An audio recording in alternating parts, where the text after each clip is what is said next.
Hey folks, and welcome back to our trip, Touring Thailand 2022. So, what a first day, huh? If you missed that episode, I'll put a link to it up in the upper right-hand corner. But we had spent the day and the night in Lopburi, but it was time to leave Lopburi. We were quite eager to leave.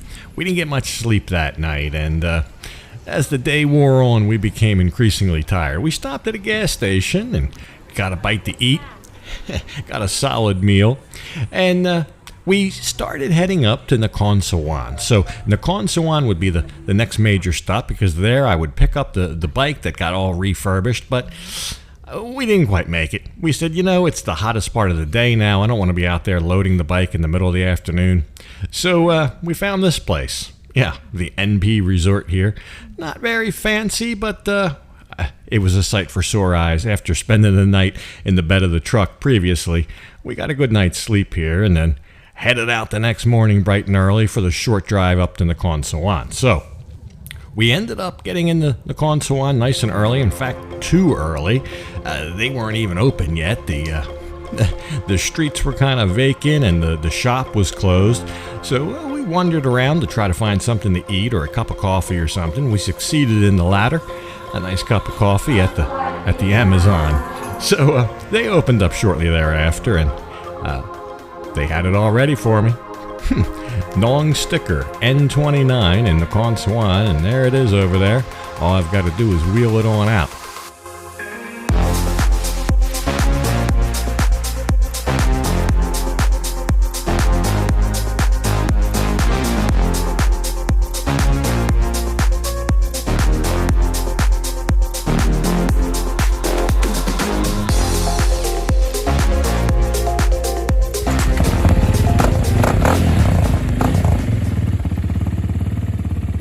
So yeah, I think it's safe to say they exceeded my expectations. Couldn't find a flaw or blemish anywhere. Great job. Highly recommend them. And I had to load the bike up, and I also had to change the registration out. The year had changed since I dropped it off, so I put the fresh year's registration in there. It was time to hit the road. A quick stop at a hardware store notwithstanding. I lost a bolt out of one of my ramps, but that was a quick remedy, and we were on our way up to Kamphaeng Phet. Kamphaeng Phet was our next stop, just a brief stop at a factory that, well, they make one of my favorite local treats here.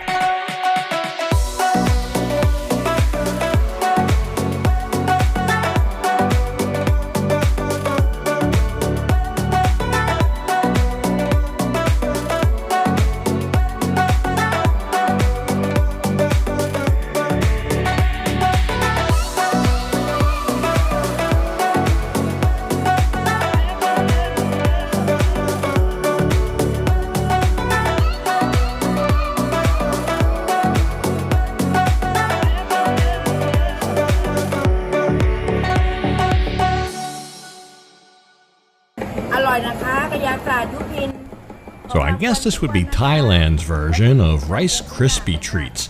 That's basically what it is. They start with the sticky rice, Thais call that konio, in the husk, and they deep fry those. They pop up just like you would pop corn. Well, this is popped rice.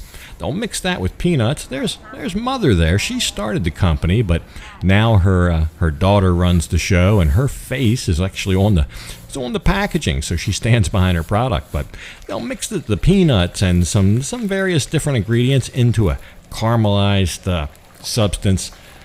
I got to tell you, it smells divine in here while they're making it. They've always got a big wok full of this caramel that kind of holds the whole thing together. And suffice it to say, we bought about 350 bahts worth, a whole case. And look at that, just fresh. If you've never had this, you might want to try it. รสชาติทุกรสเลยค่ะพี่อร่อยท้าลองชิมนะคะอร่อยมากเลยค่ะพี่อ่ะ So we actually spent a good amount of time with the ladies there. I lost some footage there from the GoPro. Not sure what happened to it, but it was a long trip.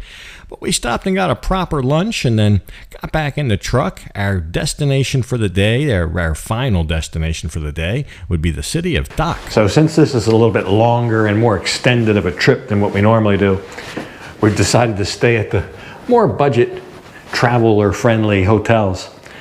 This actually is decent. I'll show you the room.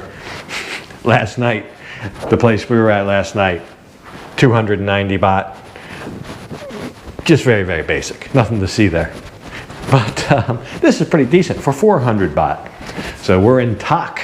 We just rolled into Tak. We're going to spend the night here, then kind of split the drive between where we started and Chiang Mai. So we'll go out later and see what's doing. Then tomorrow hit the road for Chiang Mai.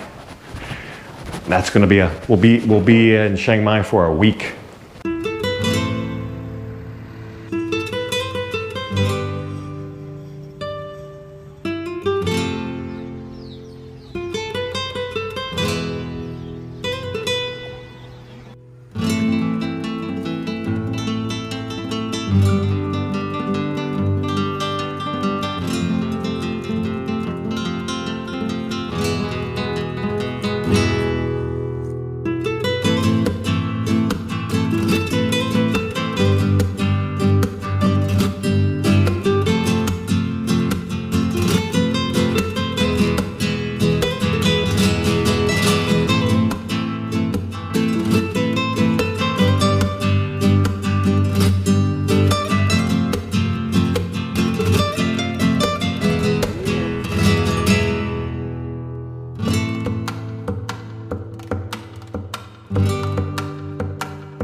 So we wandered around town a little bit. A lot of vendors down here by the river. Beautiful river running through here. So we decided to get some food. I stopped at a place that had it was like a salad bar. It was like the Sizzler salad bar. It was a street food stall, and they charge you by weight. So 100 grams, 10 baht. That would be 100 baht for a kilo of salad. They give you kind of a smallish bag. I filled it all the way up. It was 25 baht. So about, 65, 70 cents, something like that for a big old salad. And then they put the dressing and everything, so you don't pay for the weight on that. V got a big plate of salad, and she gets to keep the plate. It's made of metal. 10 baht for the plate, but 90 baht for the salad. And then this place has steaks. I just got a big piece of fish, a fish steak. Never called a fish fillet a steak, but fried fish. Don't know how much, I forgot how much it is, 89 baht or something like that. It's not much. So everything here under 300 baht. But very nice little waterfront, and there was parking earlier. I'm glad we got down here earlier. I don't think there's any parking now. But we'll go back to our moderately priced hotel and have an evening. And then tomorrow, it's Chiang Mai or bust.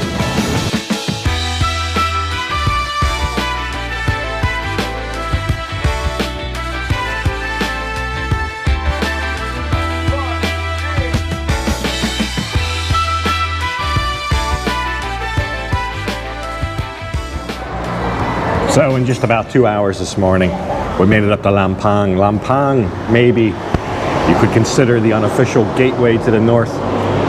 And I say that because the first place we stopped at had my favorite northern dish, khao soi, and it was a good one. I could sit here and eat it all day.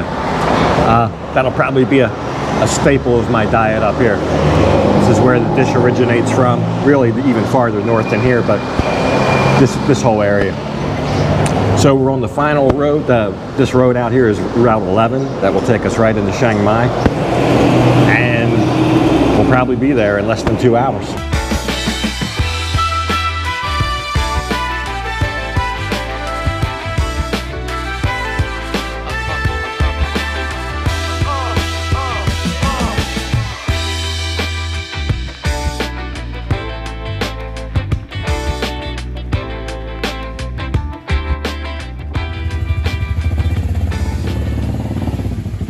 So we've made it up to Chiang Mai.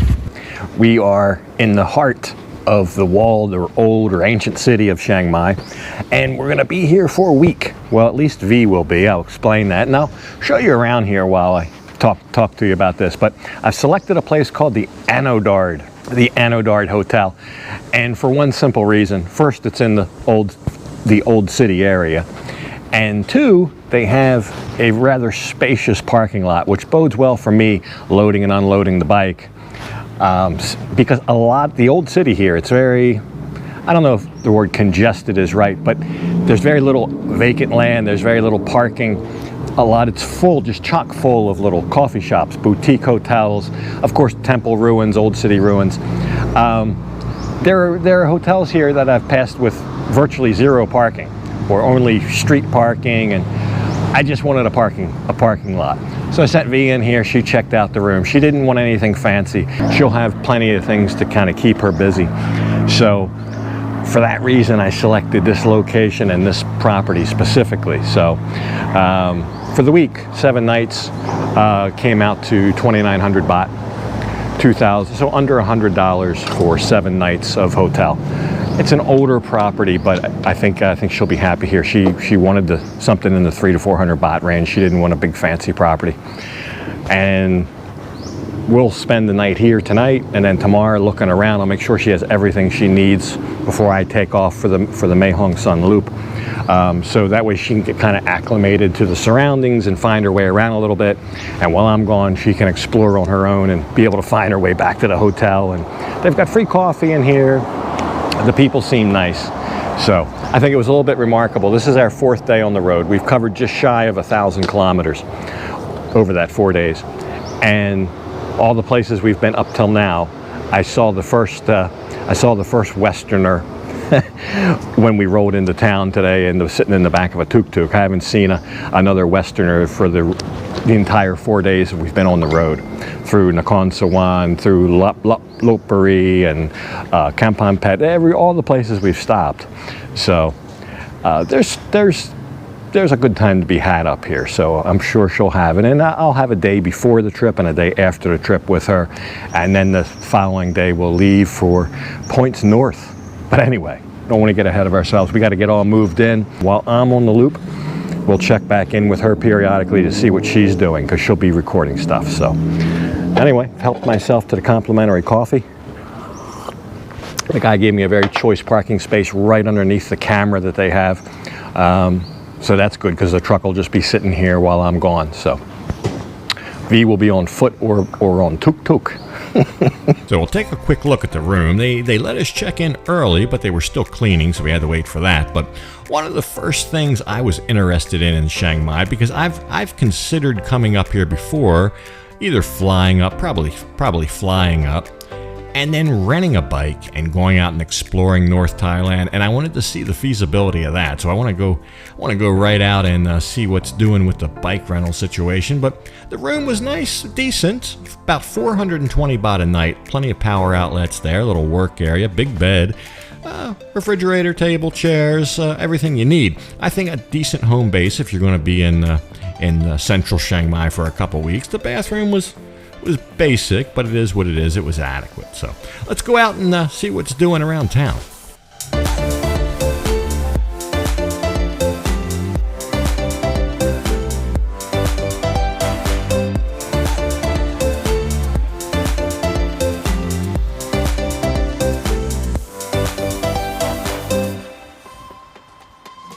So V and I went for a little walk.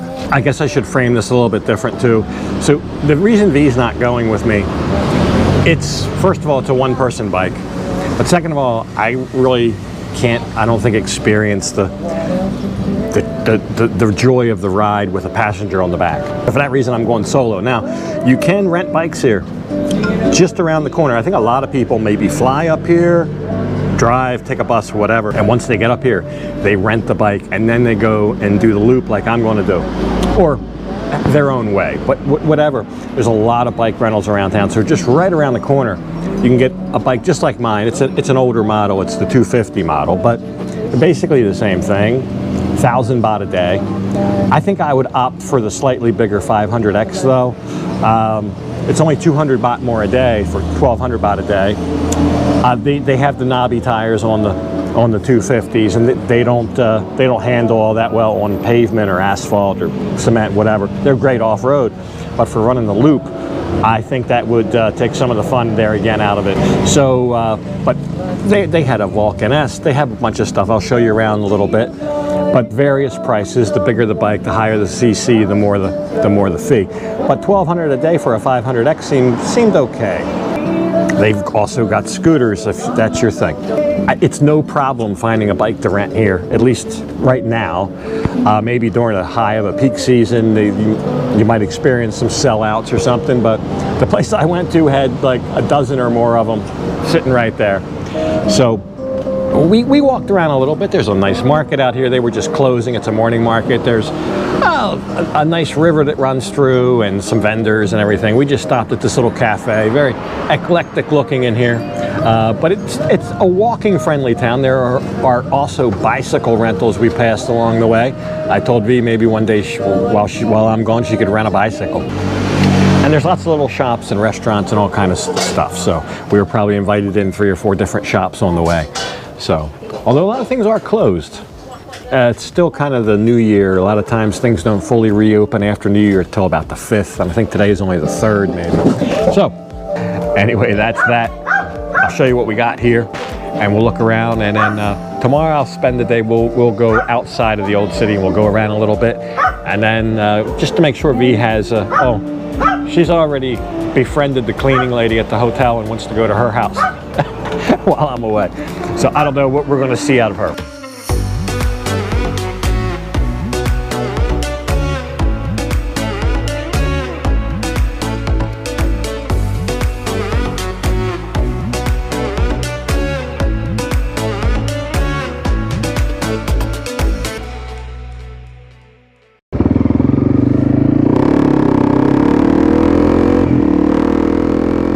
There you go. I guess it's safe to say after a day's recovery from our rice field escapades from the last episode and day 1 of the trip, we did make it to Chiang Mai. A couple stops notwithstanding, the Khon Sawan, Kamphaeng Phet.